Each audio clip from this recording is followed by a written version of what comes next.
ஆமாங்க, நெல்லு புளி மாங்கான்னு அமோக விளைச்சல், அதனால வசதியா இருக்காங்க. மதுரைக்கு முத்து மாமா வீட்டுக்கு போய் திருவிழா கொண்டாடிட்டு அப்படியே இந்த விஷயத்தை பத்தி பேசிட்டு வரலாமா? இந்த 2017லயும் நம்ம பாரம்பரியத்தை விட்டு கொடுக்காம ஒவ்வொரு நிகழ்ச்சியும் எவ்வளவு அழகா நடந்துட்டு இருக்குல்ல. அம்மங்கோயில் கிழக்காலே மொத்தத்துல நீங்க 2 கமிஷன்ல குறியா இருக்கீங்க இல்ல?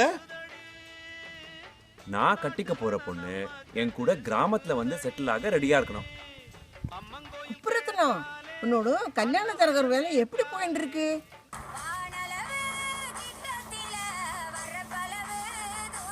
வெயில் வந்து